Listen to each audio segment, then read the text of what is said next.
네, 안녕하세요. 배성원의 베이커리 스토리, 베베스토리입니다. 요즘 코로나 장기화로 인해서 많이들 힘드시고 또 불편함도 많으실 텐데, 저희도 마찬가지예요. 그래서 상담을 해주시는 분들이 많으신데, 아무래도 이제 직접적인 대면을 통한 상담이 코로나 때문에 좀 꺼려지다 보니까 저희가 예전만큼 이렇게 적극적으로 소비자분들을 찾아가기도 좀 어렵고, 상담을 원하시는 분들도 어떤 대면 상담을 하는 데 있어서 부담을 갖고 계시는 부분들이 사실이거든요. 그래서 이럴 때 어떻게 하면 컨텐츠를 저희 시청자분들한테 좀 제공할 수 있을까 생각을 하다가 그동안 저희가 이제 컨설팅하면서 이제 주방 도면 작성을 했던 부분들이 있어요. 그래서 그 자료를 가지고 어떤 이런 영상을 만들면 이 영상을 시청하시는 분들에게도 좀 도움이 많이 되실 것 같고, 제가 지금 할 수 있는 이런 부분들에 대해서도 공간적인 제약을 갖지 않고 제가 언제든지 노트북만 있으면 가능한 부분이라서, 이번서부터는 당분간은 평수 대비 장비들이 어떻게 들어가고 또 어떻게 구성을 하는지에 대해서 한번 시간을 가지도록 하겠습니다. 매주 이렇게 한 컨셉트씩 잡아서 영상을 올려드릴 거고요.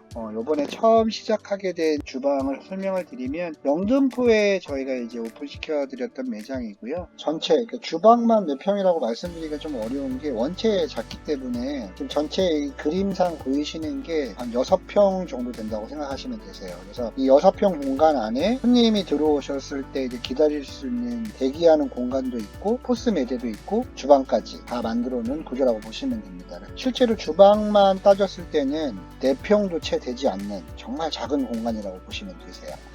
조금 확대를 해서 좀 보여드리면, 제일 먼저 앞쪽에 커피 머신기하고 제빙기가 좀 놓여져 있는데요. 여기가 이제 계산을 하는 곳이라고 보시면 됩니다. 그러니까 흔히 말해서 이제 포스 매대라고 생각하시면 되고, 요즘에는 큰 포스기 대신에 이렇게 공간이 협소한 곳에서는 태블릿에다가 어플리케이션 까셔서도 포스를 많이 쓰시거든요. 그래서 포스 나올 자리가 안 되는데 어떡하죠? 라고 고민하시는 분들이 계신데, 충분히 태블릿 PC로도 가능하다는 걸 좀 설명을 드리고요. 맨 앞쪽에 있는 게 이제 도어 컨디셔너 20매짜리고요. 그 다음에 그 옆에 있는 게 컨벡션 오븐 6장짜리. 그래서 발효가 완료된 제품이 바로 컨벡션 오븐 쪽으로 갈 수 있게끔 이게 지금 붙어 있는 구조라고 보시면 되고요. 그 다음 이제 맞은편 쪽에가 반죽기가 있네요. 그 반죽기가 있고, 그 밑에는 이제 빵판을 꽂아서 보관할 수 있는 렉선반이 준비가 되어 있고요. 그 옆쪽으로는 이제 반죽을 해서 성형을 하셔야 되잖아요. 예를 들어서 계량을 하시거나 성형을 하시는데 이 공간이 일반적이지 않아요. 지금 이렇게 보시면, 영상 보시는 분들이 아니 무슨 주방이 이렇게 조그만해 라고 하실 수 있는데, 지금 일반적이지 않은 공간인데 어떻게 보면 파이로라까지 지금 다 들어가져 있는 상황이거든요. 사실 저희도 이걸 하는데 애를 많이 먹었어요. 처음에 공간이 너무 안 나와서. 그래서 먼저 말씀드리는 건 일반적인 장비 배치가 아니다라는 걸 좀 먼저 말씀을 좀 드릴 테니까, 이렇게 작은 공간에서는 이렇게 풀어낼 수도 있구나 라는 걸 한번 보여드리고 싶어요. 자, 이제 이쪽에 테이블 냉동 냉장고가 되게 중요한 역할을 합니다. 잘 보시면 여기서 계량도 해요. 계량도 하고 성형도 합니다. 또 베이킹이 끝난 거를 팬에서 끝내는, 그러니까 우리가 또 이제 팬브레드 하다 보면 이제 가다라고 하죠. 빵가다에서 꺼내는 어떤 오븐 작업대 역할도 하고 있어요. 또 하나는 뭐냐면, 이쪽 파이로라에서 도우를 시팅을 하면 커팅을 하는 곳도 이곳입니다. 그러니까 주방 평수가 적으면 기본적으로 뭘 아셔야 되냐면, 우리가 원래 따로 가져가는 계량 작업대, 성형 작업대, 오븐 작업대, 이런 아이들이 주방 평수가 작을 때 다 가져갈 수가 없어요. 그래서 여러 가지 작업을 해야 되는 그 테이블을 가장 손이 잘 가는 위치에, 공통된 위치에다 놓으셔야 되는 거죠. 지금 잘 보시면 반죽기하고 오븐기하고 파이로라 사이에 있죠. 그러니까 이 사이에 있어야지만이 그때그때 이 테이블을 계량으로도 쓰고 성형으로도 쓰고 아니면 파이로라 시팅 작업으로도 쓰고, 경우에 따라서는 오븐 작업대로도 쓰고. 이해되시나요? 절대 이 작업 환경이 쾌적하다거나 아주 이상적인 구조는 아니세요. 하지만 창업을 하시는 데 있어서 누구나 다 넓은 매장에 넓은 주방을 쓰고 싶으시겠죠. 근데 그럴 수 없다 보니까 이렇게 적은 주방에서도 내가 무언가를 할 수 있구나 라는 거에 대해서 그런 컨셉트를 보여드리기 위해서 지금 제가 설명을 드리는 거거든요. 그래서 일단은 이렇게 테이블 냉장고 여기다 자리를 잡은 건 설명을 드렸고, 파이로라가 이렇게 지금 이 그림에서 보시면 이게 탁상형인지 수직형인지 잘 모르시겠지만 이게 수직형이거든요. 그러니까 스탠드 방식이에요. 어떤 테이블 위에 올라가져 있는 파이로라가 아니고 요즘에 이렇게 컴팩트한 스탠드 파이로라도 많이 나오거든요. 그래서 안 쓰실 때는 날개를 접어서 보관할 수 있는 그런 상태라고 보시면 되고, 오히려 이런 상황일수록 공간이 좁을수록 탁상형 파이로라가 무조건 정답은 아니에요. 왜냐하면 지금 제가 마우스 커서가 있는 이 파이로라를 이 테이블 냉동고 위에 올렸다고 한번 가정을 한번 해보시죠. 커팅할 곳이 없죠. 그러면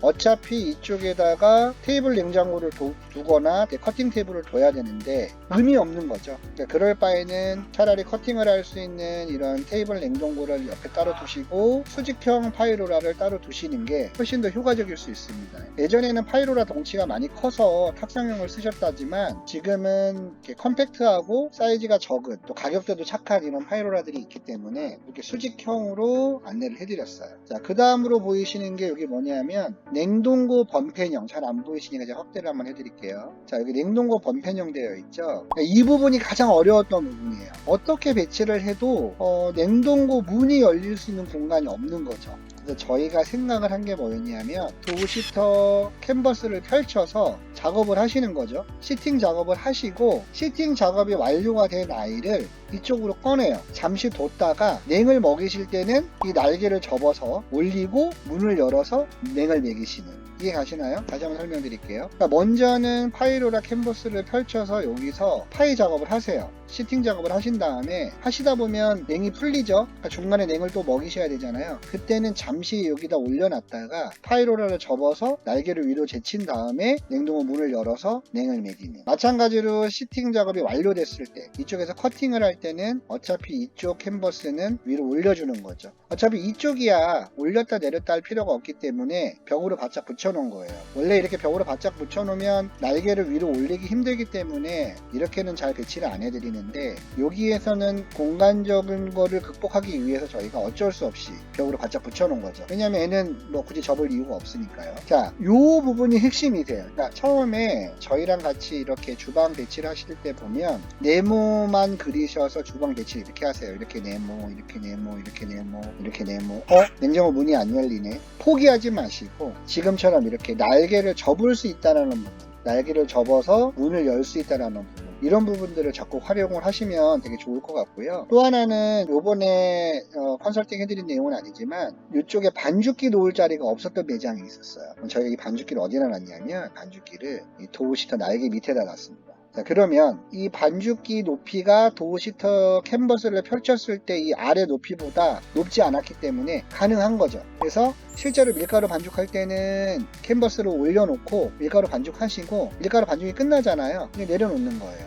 또 파이로라 작업하실 땐 또 이렇게 캔버스를 내려서 쓰시고, 그러니까 공간이 적을 때는 이런 부분들을 적극 활용하시는 게 큰 도움이 되세요. 그 다음에 이제 이쪽에 이제 이동 작업대라고 있는데, 이 이동 작업대는 뭐냐면 아무리 이 테이블 냉동 냉장고가 뭐 여러 가지 작업 형태의 테이블 역할을 대신한다라고 하지만 사실 부족하거든요. 그래서 얘를 어떤 한 가운데 이렇게 고정식으로 배치를 해버리게 되면 어느 하나 불편해서 할 수 있는 부분이 없어요. 그래서 이동식으로 만들어 드린 거예요. 예를 들어서 내가 싱크대를 사용하거나 파이로라를 사용할 때는 이쪽으로 빼놓고요. 예를 들어서 내가 반죽을 하거나 뭐 다른 일을 하실 때는 옆으로 빼놓고요. 내가 지금 작업하는 곳에서 안 하는 쪽으로 잠시 이동해 놨다가 필요할 땐 꺼내서 쓰시는, 그래서 이동 작업대로 만들어 드린 거예요. 그러니까 작업대는 분명히 필요한데 지금 그림에서 보시다시피 얘를 어디 한쪽에다가 고정할 수가 없겠죠. 그죠? 그렇다면 이렇게 이동식으로 만들어 놓는 것도 한 가지 방법이 된다라는 걸 말씀을 드린 거고, 싱크대 같은 경우에는 보통 저희가 원래는 믹서기 옆에다가 둬요. 믹서기 옆에다가 두는데 이쪽에 배치했던 이유가 또 뭐가 있냐면, 처음에 어떠시죠? 상가검을 딱 얻으시면 아무것도 없죠. 아무것도 없고 수도꼭지 하나 나와 있고 배수 하나 나와 있고, 근데 이게 뭐 어떤 음식용 주방이 아니고 요즘에 많이 건식으로 쓰시다 보니까 이렇게 배수가 나와 있는 거를 다른 쪽으로 돌리기가 쉽지가 않아요. 그래서 대부분 저희가 적은 평수대에서 건식 주방을 쓰시는 분들은 원래 원 배수 나와 있는 곳을 싱크대로 많이 잡아 드리는데 여기도 마찬가지 상황이거든요. 그래서 물을 쓰는 아이들을 이쪽으로 다 뽑아 놓은 거예요. 지금 보시면 도우 컨디셔너도 물이 들어가죠. 그다음에 컨벡션 오븐도 물이 들어가죠. 싱크대가 물을 가장 많이 쓰겠죠. 그래서 이제 손가락 위에 보이시나요? 있거든요. 이쪽 드레인에다가 쓰고 난 물들을 퇴수를 할 수 있는 부분들을 만들어 놓은 거죠. 그래서 별도로 수도 공사를 하시지 않으셔도 이렇게 배치를 잡아 놓으면, 원래 수도급수나 배수가 나와 있는 곳에다가 이렇게 잡아 놓으면 별도의 공사 없이 장비가 들어갔을 때 연결만 하면 되는 부분이죠. 일단은 지금 이쪽에 보이시는 이 문이 뭐냐면 재료가 들어오는 곳이에요.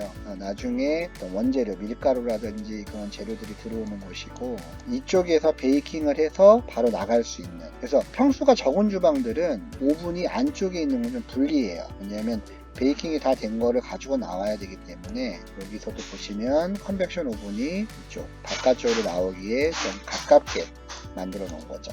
우선에는 오늘 6평짜리 매장을 하나를 이제 설명을 드렸는데요. 제가 좀 시간 나는 대로 앞으로 좀 틈틈이 올려드릴 건데요. 일단은 요번에 영등포 거랑 기백 거 한번 올려드리고요. 기회가 되면 매주마다 2개씩, 만약 그게 힘들면 하나씩이라도 해서 매주마다 컨텐츠를 올려드리도록 하겠습니다. 저희 항상 대회 스토리 성원해 주시고, 또 열심히 댓글 달아주시고 좋아요 눌러주셔서 너무 감사드리고요. 항상 좋은 컨텐츠로 보답드리도록 하겠습니다. 감사합니다.